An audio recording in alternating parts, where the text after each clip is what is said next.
اگر آپ کو میری یہ ویڈیو پسند آئے تو like, comment and share, subscribe کرنا مت بھولیے۔ سلطنت عثمانیہ کی اگلی ایپیسوڈ کی طرف بڑھتے ہیں۔ یاد رکھیے اے میرے بیٹے، اس دنیا میں ہمارا راستہ صرف وہی راستہ ہے جو اللہ تعالیٰ کا بتایا ہوا راستہ ہے، اور ہمارا مقصد وہی دین کی اشاعت ہے۔ ہم جاہ و مال کے طالب نہیں۔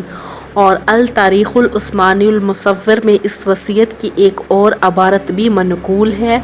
عثمان اور خان سے کہتا ہے، بیٹوں اور دوستوں کو میری وصیت، جہاد فی سبیل اللہ کے تسلسل کو قائم رکھتے ہوئے دین اسلام کو ہمیشہ سربلند رکھنا، مکمل ترین جہاد کے ذریعے اسلام کے مقدس جھنڈے کو تھامنے رکھا، ہمیشہ اسلام کے خادم رہنا، کیونکہ اللہ تعالیٰ نے مجھ جیسے ایک کمزور بندے سے شہروں کو فتح کرنے کی خدمت لی۔ جہاد فی سبیل اللہ کے ذریعے کلمہ توحید کو اقصائے عالم میں پہنچا دو۔ میری نسل سے جو شخص بھی حق اور عدل سے روگردانی کرے گا، روز حشر رسول اللہ صلی اللہ علیہ وآلہ وسلم کی شفاعت سے محروم رہے گا۔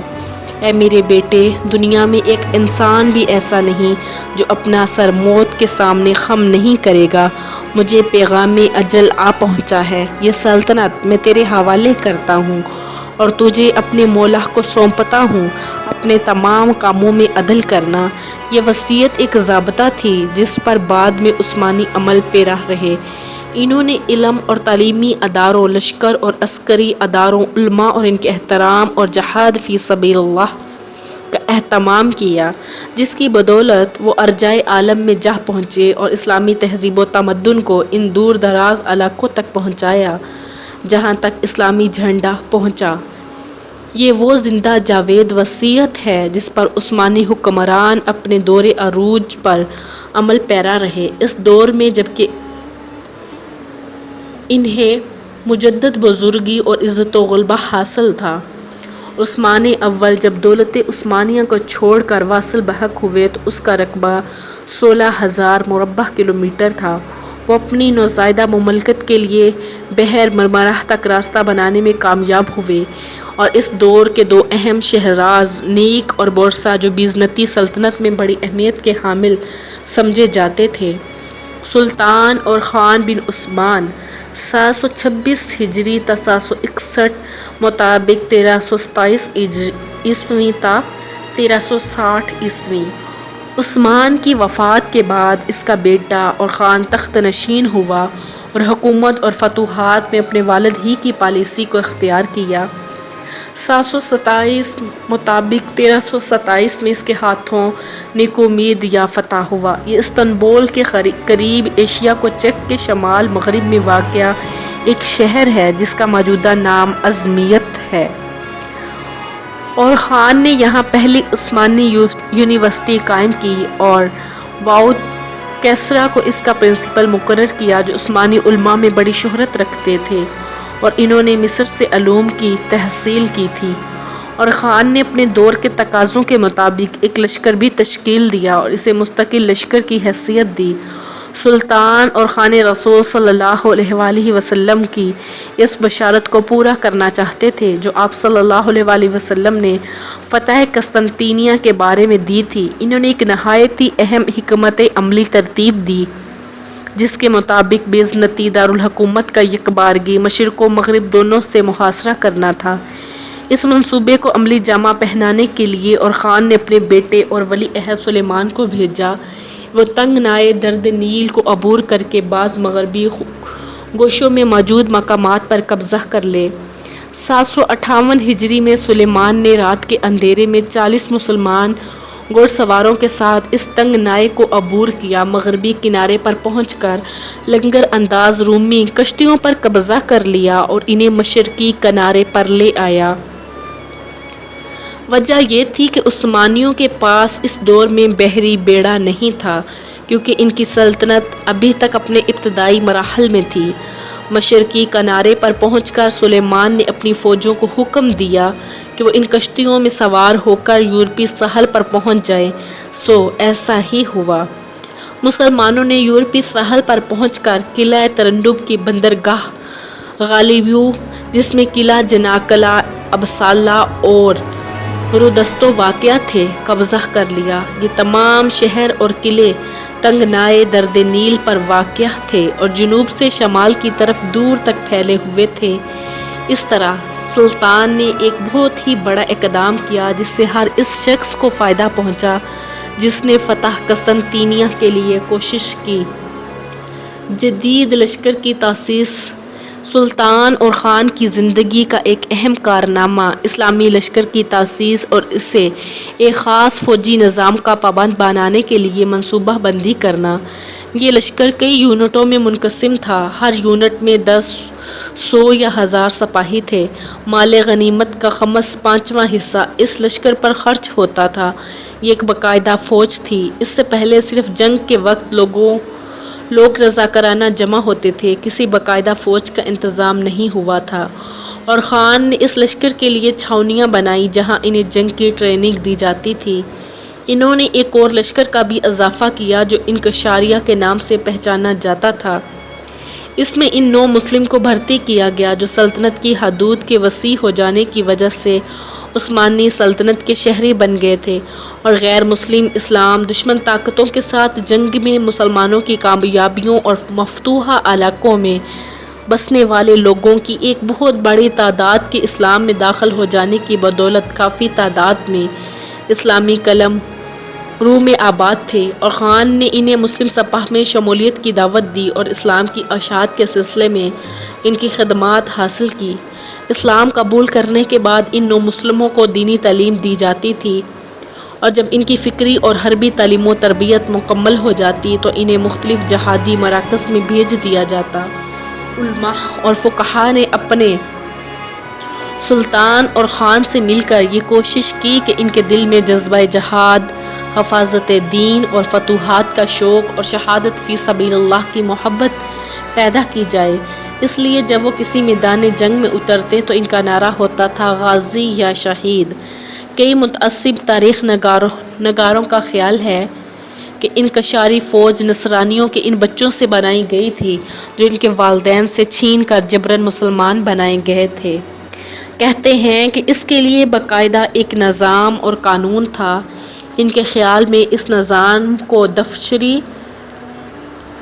نظام کہتے تھے۔ ان کے بقول اس نظام کے مطابق نصرانیوں سے بچوں کی صورت میں اسلامی شرعی ٹیکس لیا جاتا تھا جسے بچہ ٹیکس کا نام دیا جاتا تھا، اور کبھی اسے بچوں کا ٹیکس کہا جاتا تھا۔ اس قانون کے تحت مسلمان اس بات کے مجاز تھے کہ وہ ہر شہر اور نصرانی دیہات سے مال غنیمت میں خمس کے طور پر 5 بچوں کو پکڑ کر زبردستی مسلمان بنا لے۔ ان متعصب تاریخ نگاروں میں جنہوں نے حقیقت مسخ کرنے کی کوشش کی ہے کارل بروکلمان اور جب کے نام خاص طور پر قابل ذکر ہیں، حالانکہ حقیقت یہ نہیں۔ اصل صورتحال یہ ہے کہ ان کے مزعومہ نظام جس کے تحت مسلمان بچوں کی صورت میں ٹیکس لیتے تھے ایک جھوٹی کہانی ہے جس سے اور خان اور مراد خان بن اور خان کی تاریخ میں زبردستی داخل کیا گیا، اور بعد میں آنے والے تمام عثمانیوں کی اس کی وجہ سے مورد الزام ٹھہرایا گیا۔ بات صرف اتنی سی ہے کہ دولت عثمانیہ نے نصرانیوں کے ان بچوں کی کفالت کا ایک باضابطہ انتظام کر رکھا تھا جو مسلسل لڑائیوں کی وجہ سے یتیم رہ جاتے تھے اور ان کا کوئی پرسان حال نہیں ہوتا تھا۔ اسلام جو دولت عثمانیہ کا دین تھا بچوں کی صورت میں ٹیکس لینے کے کسی بھی صورت اجازت نہیں دیتا۔ یہ محض الزام ہے جو در حقیقت متعصب نصرانی مورخین کی اسلام دشمنی کی غمازی کرتا ہے۔ جنگوں اور مارکوں کی وجہ سے بچوں کی ایک بہت بڑی تعداد اپنے ماں باپ سے بچھڑ جاتی تھی۔ مسلم حکمران عثمانیوں نے ایسے تمام بچوں جن کے باپ اور مائیں ان سے بچھڑ گئی تھی اور وہ مفتوحہ شہروں کے گلی کوچوں میں آوارہ پھر رہے تھے، ان کی کفالت کا اہتمام کیا۔ ان کے روشن مستقبل کی انہیں ضمانت مہیا کی، اور کیا روشن مستقبل کی دائمی ضمانت اسلام کے علاوہ کسی اور دین میں موجود ہے؟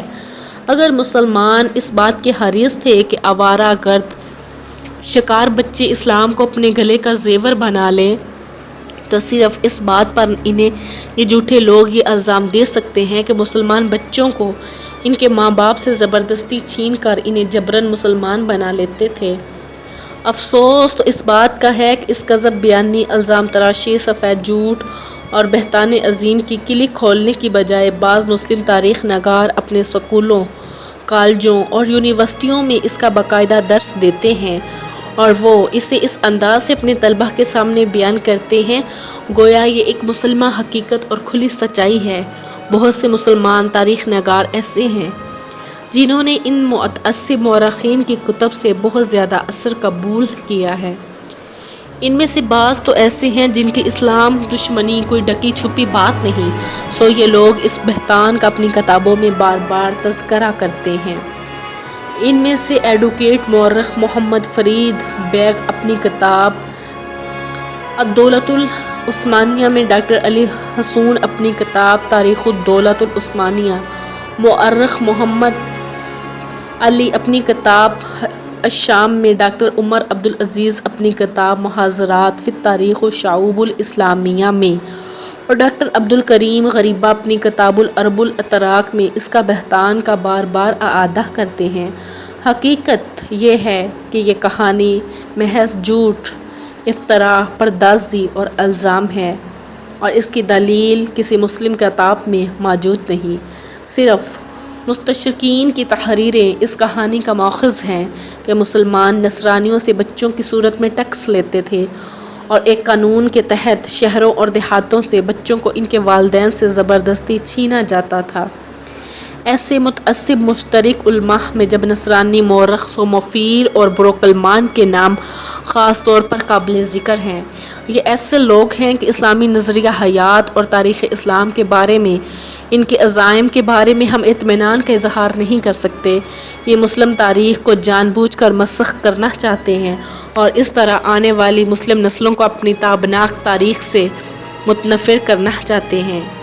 جن بچوں کو خصوصی جہادی تربیت دی جاتی تھی وہ نصرانی نہیں ہوتے تھے، بلکہ یہ ان مسلمان والدین کے بچے ہوتے تھے جو نصرانیت ترک کر کے اسلام قبول کر لیتے تھے اور اسلام کو بطور حیات بخوشی اپنا لیتے تھے۔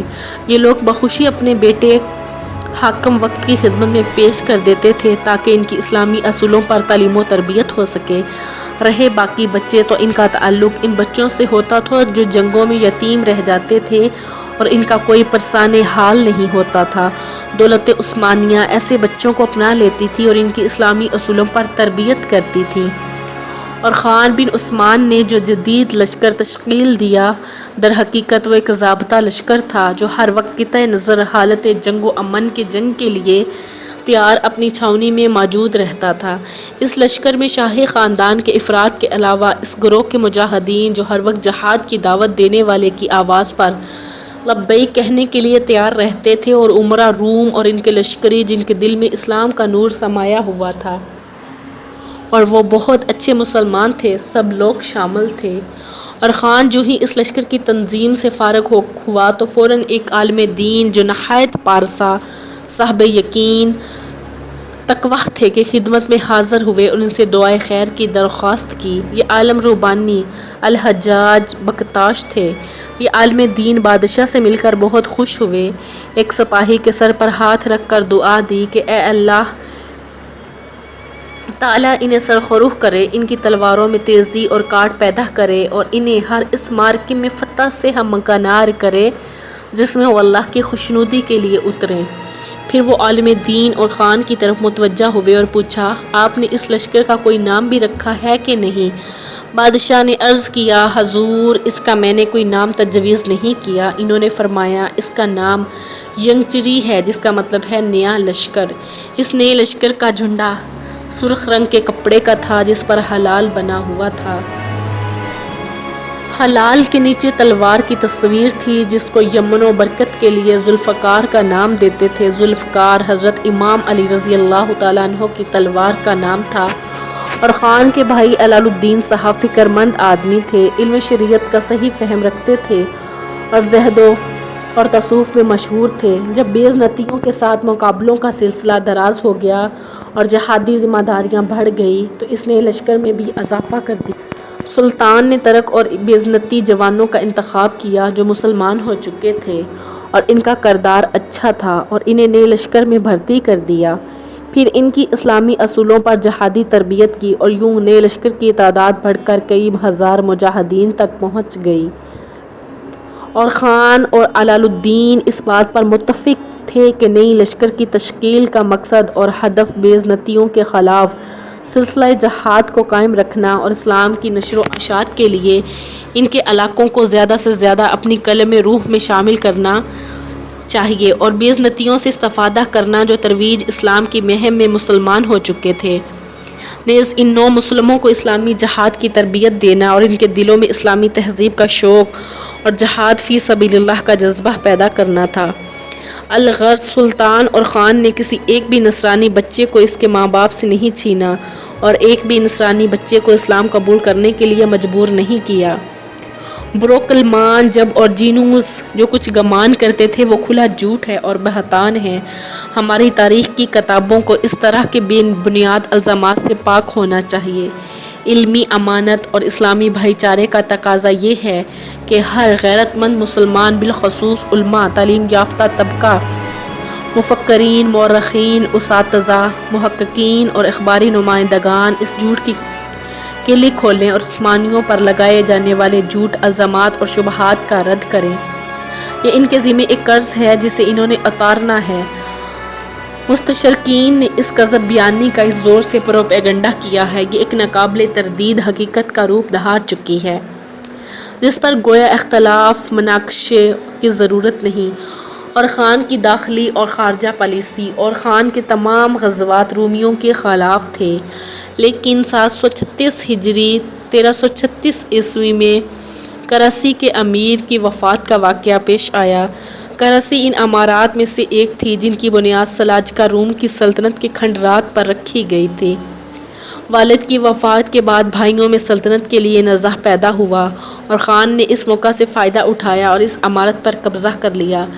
یہ بات نوزائیدہ دولت عثمانیہ کے اہداف میں شامل تھی کہ ایشیائے کچک میں سلاجقہ روم کی سلطنت کی وراثت حاصل کی جائے اور جو علاقے ان کے زیر نگہ رہ چکے تھے ان پر غلبہ حاصل کیا جائے۔ اسی وجہ سے محمد فاتح کے دور حکومت تک ان کے اور دوسرے امارتوں کے درمیان چپکلش چلتی رہی، حتیٰ کہ پورا ایشیائے کچک عثمانی سلطنت میں شامل ہو گیا۔ استحکام سلطنت کے لیے اور خان نے اصلاحی اور عمرانی امور کی طرف توجہ مبذول کی، نظام سلطنت کو نئے خطوط پر استوار کیا، فوجی طاقت کو بڑھایا، مساجد تعمیر کی، علمی ادارے قائم کیے اور ان پر بہترین علماء اور اساتذہ کو نگران مقرر کیا۔ پورے ملک میں ان علماء کو بڑی قدر و منزلت کی نگاہ سے دیکھا جاتا تھا۔ ہر دیہات میں مدرسہ تھا اور ہر شہر میں کالج تھا جس میں علم نحو، تراکیب، لغویہ، منطق، فزکس، فقہ، لغت، علم بدیع، علم البلاغہ، علم ہندسہ، علم فلکیات اور جدید علوم کے ساتھ ساتھ قرآن کریم کا حفظ، تفسیر، سنت، علم فقہ اور علم العقائد بھی پڑھائے جاتے تھے۔ کرسی کی امارات پر غلبہ پانے کے بعد 20 سال تک اور خان نے کسی علاقے پر چڑھائی نہیں کی ہے۔ 20 سال کا یہ عرصہ ملکی نظم و نسق کو بہتر بنانے، شہروں کے انتظامی امور کو نئے خطوط پر استوار کرنے اور فوجی تنظیم میں گزار دیے۔ اس عرصہ میں اور خان نے ملک کے کونے کونے میں امن عامہ کی صورتحال کو بہتر بنایا، مسجدیں تعمیر کی اور ان کی ضروریت کے لیے محکمہ اوقاف تشکیل دیا اور ایسے وسیع پبلک ادارے بنائے جو اور خان کی عظمت، شان، تقویٰ اور دانائی کا پتہ دیتے ہیں۔ انہوں نے اپنی سلطنت کی توسیع کے لیے جنگ پر جنگ کرنے کی پالیسی اختیار نہیں کی، بلکہ اپنے زیر نگہ علاقوں میں حکومتی استحکام کے حریص رہے اور ہر وہ علاقہ جو فتح کیا اس پر شہری، عسکری، تربیتی اور ثقافتی چھاپ لگانے کی کوشش کی۔ اسی وجہ سے ہر نئی زمین ان کی سلطنت کا اٹوٹ انگ بن گئی اور باہمی اتحاد و یگانگت کی وجہ سے ایشیائے کچک میں سلطنت عثمانیہ کے علاقے ایک مثال بن گئے۔ یہ چیز اور خان کی فراست سلطنت کی تعمیر و ترقی میں تدریج کی پالیسی کو مکمل طور پر اپناتے تہذیب کے قیام اور معاشروں کے احیاء کی بہت بڑی دلیل ہے۔ اور خان داخلی امن و استحکام سے فارغ ہوا ہی تھا کہ دولت بیزنطیہ کے اندر حکومت کے بارے جھگڑا پیدا ہو گیا اور شہنشاہ کونتا کوزینوس نے اپنے مخالف کے مقابلے میں اور خان سے مدد طلب کی سلطان کے لیے یہ بہت اہم موقع تھا۔ انہوں نے یورپ میں عثمانی نفوذ کو مستحکم کرنے کے لیے اپنی فوجیں روانہ کی۔ 1358 میں تراکیا کے شہر میں زلزلہ آیا اور اس زلزلے نے دیواریں ہلا کر رکھ دی، جس کی وجہ سے یہاں کی آبادی علاقہ چھوڑنے پر مجبور ہو گئی۔